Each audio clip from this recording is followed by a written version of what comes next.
Hello, and welcome to my first commentated part of the Metal Gear Solid 3 chronology. I'm going to use this to do a little explanation as to why... I'll stick it in the description in the first part, but I'll also explain here why I didn't commentate on the last part. All of the Metal Gear Solid games have fairly long intros, a lot of cutscenes, a lot of dialogue, so I figured for the intros for each of the games, I'm not going to commentate over them. There's no real need for me to do it. But for this part, I can start talking. I don't really know why I came back here to get that. I just felt like it. So I am playing on hard to give myself a bit of an extra challenge. I haven't played this game in forever though. I've been playing a lot of Metal Gear Solid 5, so I need to readjust myself. In MGS 5, if I screw up, I can just go ham. In this game, if I screw up, I'm probably dead. So, ooh, butterflies. So yeah, Metal Gear Solid 3 is probably... I can't decide yet. I don't think MGS 5 is going to be regarded as the best game, but Metal Gear Solid 3 is probably the most highly regarded game in the series. At least by fans. When it came out on release... Shit. When it came out on release, there was a bit of a disconnect between... I don't really... This is fine. There was a bit of a disconnect between... Wow, why did you hit me? Okay, yeah, we're going to go hardcore. We're just going to have no health. There was a bit of a disconnect between the fans and the reviewers, because the reviewers gave it a lower score than MGS2, but MGS2 got slated, like, just got destroyed in after the reviews came out, and it's just sort of, it's kind of hype culture. MGS3 is probably the better game, but after MGS2 everybody felt a little burnt, which I don't know why, because MGS2 is brilliant. Also, the cutscenes won't ever stop, and Snake is a beautiful man. Ooh. I'm not really sure. I don't really look that camouflage. My colours are a bit too bright. I've spotted 2 enemy soldiers. They're probably KGB troops sent to guard Sokolov. AK-47s and grenades. Ooh. Snake, your presence in Soviet territory is already a violation of international law. Can't let the Kremlin find out that the CIA and the American government are involved. Contact with the enemy is strictly prohibited. Don't engage them in battle either. This is a stealth mission. Got that? The Major is right. The point of this mission is to sneak through the jungle without being seen. The success of the mission depends on how well you use your camouflage. Change your camouflage by selecting Camouflage from the Survival Viewer. The uniform option lets you pick your uniform, while the face option lets you change your face paint. Choosing camouflage that blends in with your surroundings will help you conceal yourself more effectively. Also, don't forget that anything that moves will stand out in the jungle. If you just stand up and run around like an idiot, you're bound to be spotted. But if you crawl instead, you should be able to sneak by without being noticed. You can see how effective your camouflage is by looking at the camo index. The camo index shows how well your current camouflage blends in with the surrounding area. The higher the value, the harder you are to spot, and vice versa. The key is to make yourself one with nature. Keep that in mind as you go along, okay? Don't you condescend to me, boss. Right. Yeah, MGS3 was the game that introduced the camouflage system. Something I really enjoy, but takes way too long to really be effective. I actually prefer how Peace Walker and 5 do it, because you set yourself up and then you go into the mission. So you're not fiddling around in menus. Because I like MGS3, I get a few additional camouflages, and I get all the country flags. So I can, rep the USA if I want to.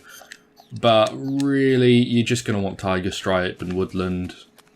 You just really want camouflage that say they blend in well with the woods. Alright.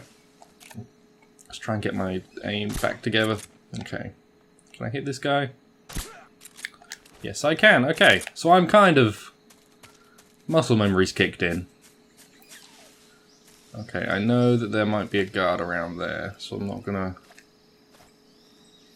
Is there a guard around there? Okay, there's definitely a guard around here somewhere. I know on hard there's an extra guard. At least I remember there being an extra guard because he saw me. No, that's not him. That guard's always there. Okay, maybe there is an extra guard, or maybe I'm just a little insane.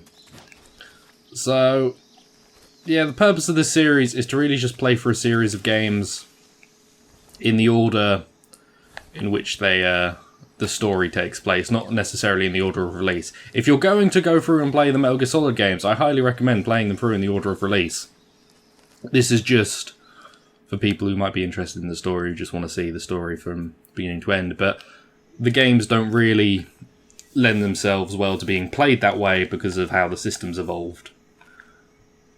But the fact that you play this, Peace Walker 5, and then Metal Gear 1, which was an MSX game, is a bit odd.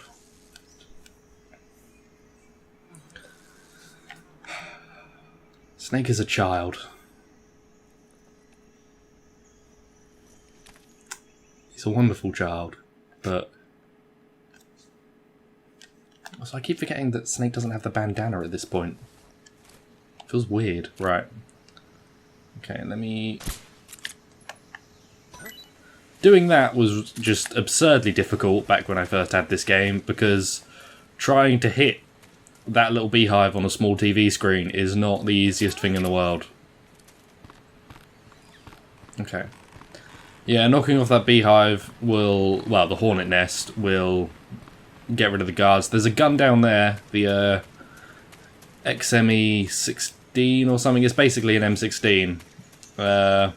You shouldn't need it. There isn't really going to be any reason for you to go grab it, but if you want it, if you feel like playing a bit more aggressively, I would maybe recommend popping down there, grabbing that, just in case something goes wrong. But you should be fine. The Tranquilizer pistol is the most overpowered gun in any Metal Gear game, even though in this one the suppressor does slightly cover the sight. Major, I've reached the abandoned factory where Sokolov is supposedly being held. This place is a dump. That was a bit rude. It's an abandoned factory. What did you expect? Sokolov from here. Security is pretty tight. There are sentries posted around the perimeter. I wonder how many are inside.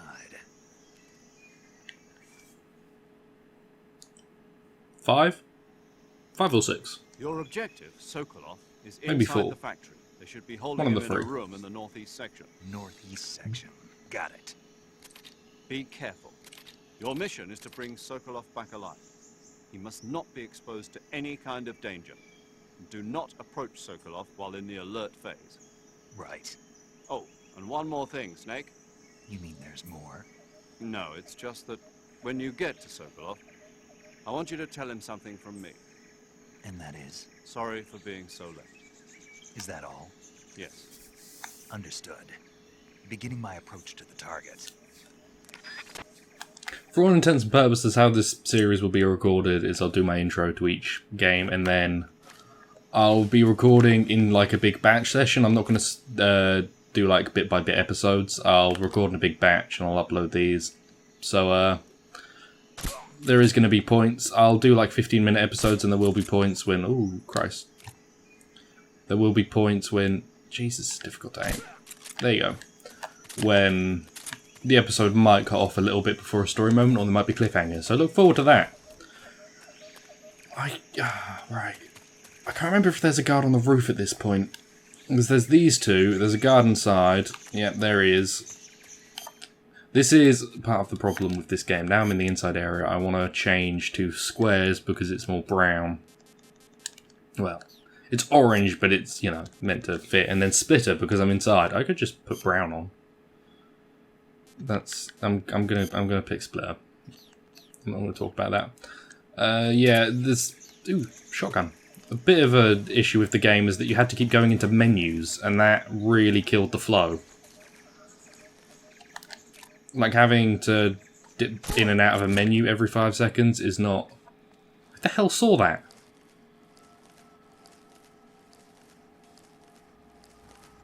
Alright, well, someone saw that.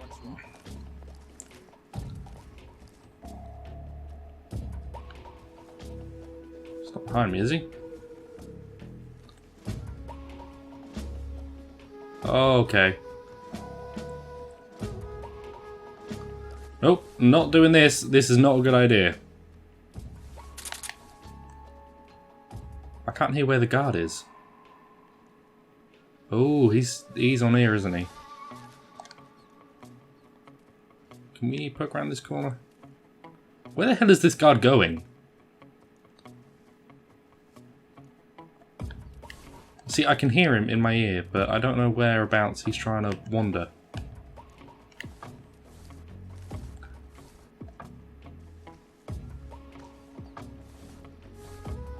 Ah, this guard is... Oh, he might have been on the roof. Ooh. Yeah, he could have been on the roof. I might have been right about there being a guard on there. He might have seen him and then tried to come down. Problem is, I can't really leave until I see this guy. Because if I do, I'm very likely to be spotted. That's where we need to go, by the way, in that little cubby hole.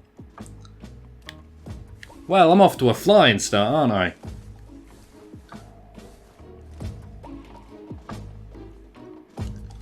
By the way, this caution music is probably the best caution music in the entire game. In any of the games, in the whole series. It's just brilliant.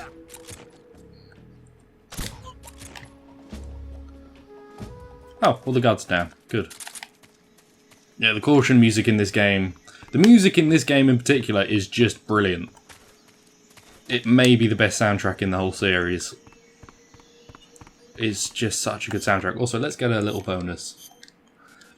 If you wear the mask before you head to go see Rykov... Sokolov? Who the hell is Rykov? Oh, I know who Rykov is. Yep. Snake, when you meet Sokolov, don't go in wearing that mask. Why? He won't like it. Won't like it? No. Why not? Just trust me, he won't. Yeah. You'll need Sokolov's full cooperation to complete this mission successfully. Don't do anything to make him lose confidence in you. Okay. When you go in to meet Sokolov, make sure you remove your disguise. Got it? Okay, I'll remove my disguise. Yeah, Sokolov's not a big fan of the mask. Make sure he knows that I am to be trusted. Yes, now I am to be trusted. What was that noise? Hello, guard. And that guard had a nice voice.